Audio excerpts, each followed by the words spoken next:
નાની રાસલીમાં 4 મહિનામાં જ નવો આરસીસી રોડ બિસ્માર. રેતી ભરેલા હાઈવા ટ્રકો રોકી ગ્રામજનોએ કર્યો મધરાત્રે હલ્લાબોલ. નમસ્કાર, સહજ જન સંદેશ સાથે હું છું ગોપાલ પેશન. છોટા ઉદેપુર જિલ્લાના જેતપુર પાવી તાલુકાના નાની રાસલી વિસ્તારમાં તાજેતરમાં જ બનાવવામાં આવેલો નવો આરસીસી રોડ માત્ર 4 મહિનામાં જ તૂટી જતા સ્થાનિક ગ્રામજનોમાં ભારે રોષ ફાટી નીકળ્યો છે. ગ્રામજનોનો આક્ષેપ છે કે વિસ્તારમાં આવેલા રેતીના સ્ટોકમાંથી સતત ઓવરલોડ હાઈવા ટ્રકોની અવરજવરના કારણે નવો નકોર રસ્તો સંપૂર્ણપણે બિસ્માર બની ગયો છે. તંત્ર સમક્ષ અનેક વખત રજૂઆતો કરવા છતાં કોઈ કાર્યવાહી ન થતા આખરે ગઈકાલે રાત્રે આશરે 12 વાગ્યે ઉશ્કેરાયેલા ગ્રામજનોએ રસ્તા પર ઉતરી આવી રેતી ભરેલા હાઈવા ટ્રકને રોકી વિરોધ નોંધાવ્યો હતો. વિરોધ દરમિયાન ગ્રામજનોએ ટ્રકની રોયલ્ટી અને દસ્તાવેજોની તપાસ કરતા ટ્રક પર દર્શાવેલી રોયલ્ટી જબુગામ વિસ્તારની હોવાનું સામે આવ્યું હતું, જેના કારણે ગ્રામજનોએ પ્રશ્ન ઉઠાવ્યો કે જબુગામની રોયલ્ટી ધરાવતા વાહનો નાની રાસલી વિસ્તારમાં કેવી રીતે પહોંચી રહ્યા છે.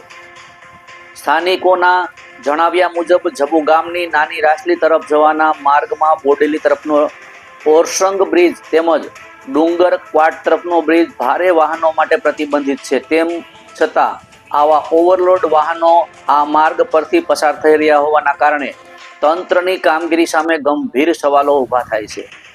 મધરાત્રે વાહનો રોક્યા બાદ ગ્રામજનોએ જવાબદાર અધિકારીઓ તેમજ ખાણ ખનિજ વિભાગનો સંપર્ક કરવાનો પ્રયાસ કર્યો હતો, પરંતુ કોઈ પ્રતિસાદ ન મળ્યાનો આક્ષેપ કરવામાં આવ્યો છે.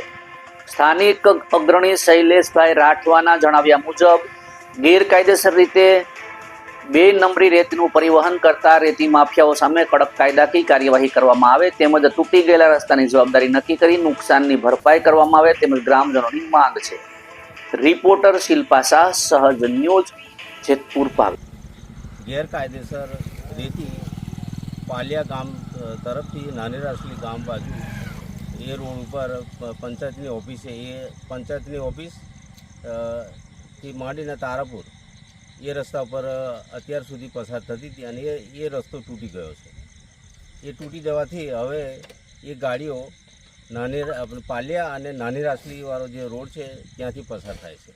તો ગઈકાલે આજે અમે એ ગાડીઓ 2 ગાડીઓ રોકી, તો એ ગાડીઓ રોકતા અમને એવું જાણવા મળ્યું કે આ રીતે 2 નંબરમાં આવે છે અને એની રોયલ્ટી કે એ બધું તપાસ કરતા કે રોયલ્ટી બીજા એની નીકળે છે. તો આ બાબતે આની તપાસ થવી જોઈએ અને આ જે રેતી માફિયા ચોર છે એની સામે કાયદેસરની કાર્યવાહી કરવી જોઈએ અને આ જે રોડ તૂટે છે એની જવાબદારી કોની રહેશે એ પણ એક પ્રશ્ન છે. ગાડીઓ તમે પકડી તો કોઈ અધિકારીને તમે ફોન કર્યો? હવે આ ગાડીઓ પકડી તો આજે અમે ખાણ ખનિજમાં મામલતદારમાં આના વિશે જાણ કરી, પણ એ લોકો કોઈ જવાબ અમને આપ્યો નથી.